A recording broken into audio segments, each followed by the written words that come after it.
Hello learners, welcome to banking solutions. कैसे हैं आप सभी? आशा करता हूं आप सभी बहुत ही अच्छे होंगे। आपकी तैयारी बहुत अच्छे से चल रही होगी।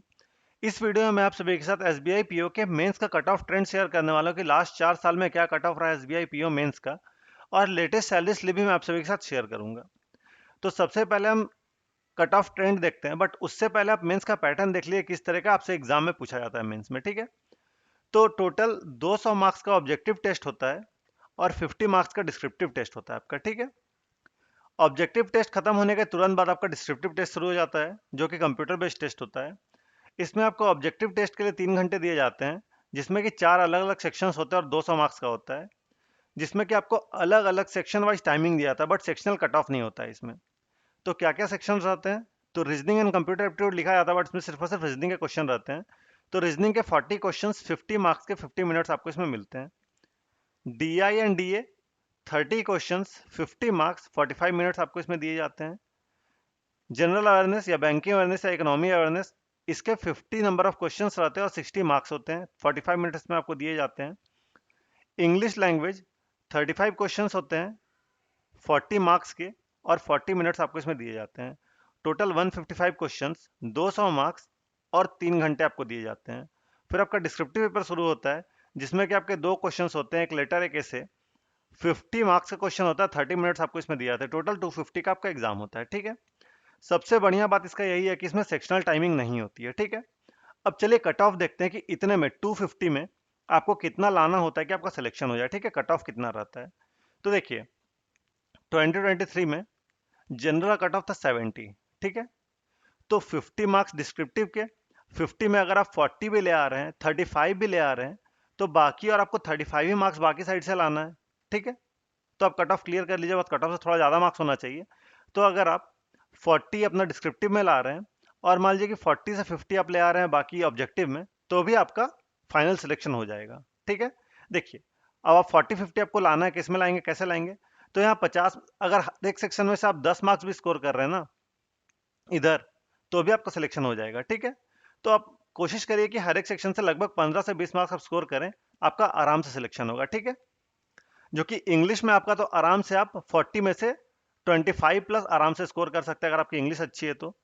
जनरल और इकोनॉमी अवेयरनेस जो है, इसमें ज़्यादा लोग के मार्क्स नहीं आते हैं, 10 15 20 इस तरह से आते हैं, 25 ऐसा कुछ रहेगा। ठीक है, डीआईडीए में अगर आप 10 मार्क्स भी ला रहे हैं, 5 मार्क्स भी ला रहे हैं, और रीजनिंग में भी आप 15 मार्क्स ले आ रहे हैं, काफ़ी आपका सिलेक्शन होने के लिए। ठीक है, तो कितना मार्क्स लाना होता है आपने देखा कि 2023 में आपका 70 कट ऑफ था जनरल का, एससी का 57.50, एसटी का 57.50, ओबीसी का 62.25 और ईडब्ल्यूएस का 70। ठीक है, 2022 में थोड़ा इजी पेपर था लास्ट ईयर कंपेरिजन, मतलब 2023 के कंपेरिजन में थोड़ा इजी पेपर था।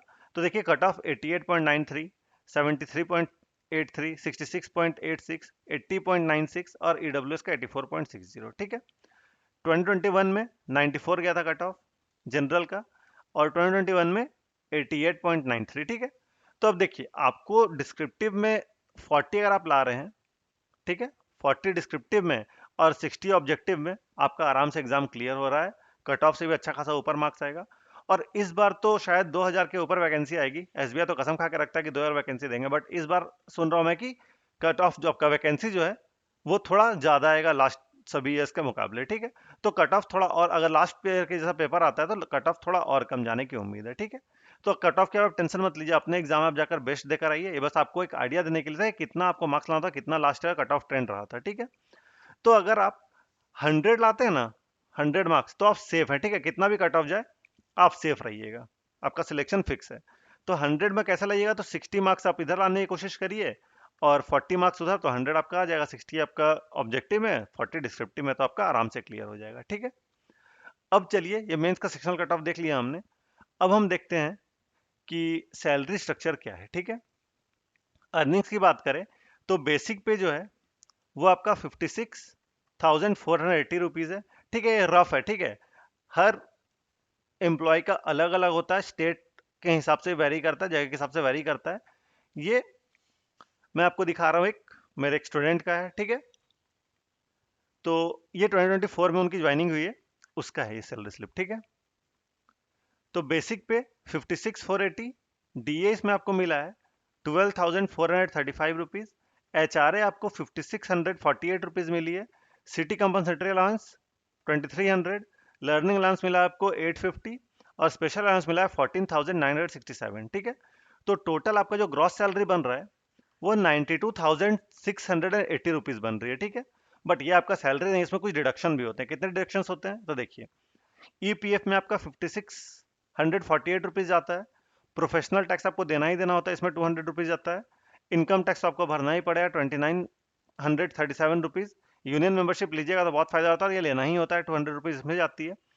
और एनपीएस में आपका 6,619 रुपीज़ जाती है। ठीक है, तो टोटल आपका जो डिडक्शन है वो 15,604 है, जिसमें कि आपको ईपीएफ और एनपीएस ये दोनों बहुत बाद में मिल जाता है। ठीक है, तो इतना तो समझ लीजिए, ये दोनों आपका इन्वेस्टमेंट टाइप का है। तो फिर भी डिडक्शन आपका सैलरी से कट रहा है अभी, तो आपको 15,604 रुपीज़ आपका डिडक्शन हुआ। ठीक है, तो आपका सैलरी कितना बना? सैलरी आपका बना 92,680 में से अगर हम 15,604 माइनस कर दे तो बना आपका 77,076 रुपीज़। बट ये आपका सैलरी नहीं है, इसमें कुछ और पर्क्स आपको मिलते हैं। क्या क्या पर्क्स? तो देखिए, ट्रांसपोर्टेशन अलाउंस मिलता है आपको। अगर आपके पास व्हीकल नहीं है तो आपको 1,250 रुपया, 1100 से लेकर 1,250 रुपया मिलता है। ठीक है, अगर आपके नाम पे कोई व्हीकल रजिस्टर्ड नहीं है तो। अगर आपने अपने नाम पे व्हीकल ले रखा है तो क्या मिलता है? अगर बाइक है आपके पास तो 50 लीटर पेट्रोल, और अगर कार है तो 55 लीटर पेट्रोल का दाम मिलेगा आपको। ठीक है, मतलब कि 5,000 से लेके 5,500 रुपीज तक आपको मिलेगा, अगर 100 रुपीज पर लीटर हम पेट्रोल का प्राइस माने तो। ठीक है, तो 5,000 यहाँ से मिला आपको। फिर newspaper allowance, entertainment allowance, book allowance, ये कैडर टू कैडर वेरी करता है, बट यहाँ पे आपको समझ लीजिए कि पैसा यहाँ पे मिलेगा। ठीक है, तो इन सभी अलाउंस के अलावा फिर आपको लर्निंग अलाउंस भी मिलता है 600 रुपीज़ का, और भी कुछ कुछ अलाउंस, स्पेक्स अलाउंस, और भी कुछ कुछ अलाउंस होते हैं। तो 8 से 10,000 रुपये आपको और मिलते हैं। ठीक है, तो टोटल आपका सैलरी होता है कितना होता है? 77 प्लस 10,000 लगभग मान ले तो 87,000 के लगभग आपको सैलरी मिलती है ज्वाइनिंग के बाद। ठीक है, और ये सैलरी धीरे धीरे करके इंक्रीज होती है।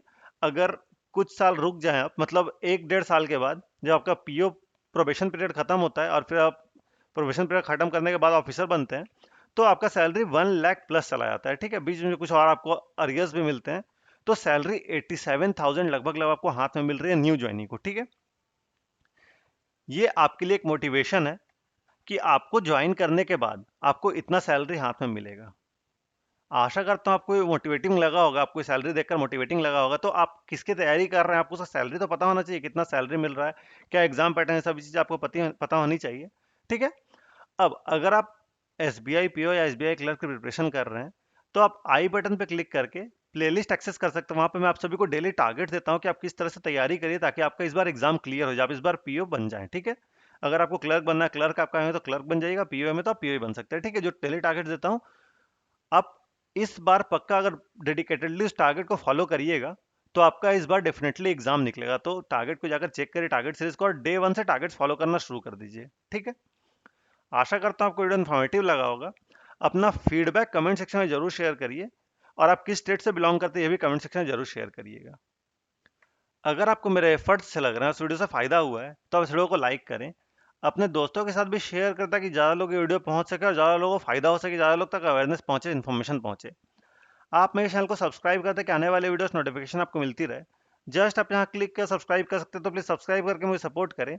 इससे मुझे मोटिवेशन मिलती है और वीडियो लाने की, तो प्लीज़ मुझे मोटिवेट कर सब्सक्राइब करके। आपको किसी प्रकार डाउट है, कोई भी सजेशन या फीडबैक देना तो कमेंट सेक्शन में दे सकते हैं। आपको आपके एग्जाम के लिए all the best. Thank you.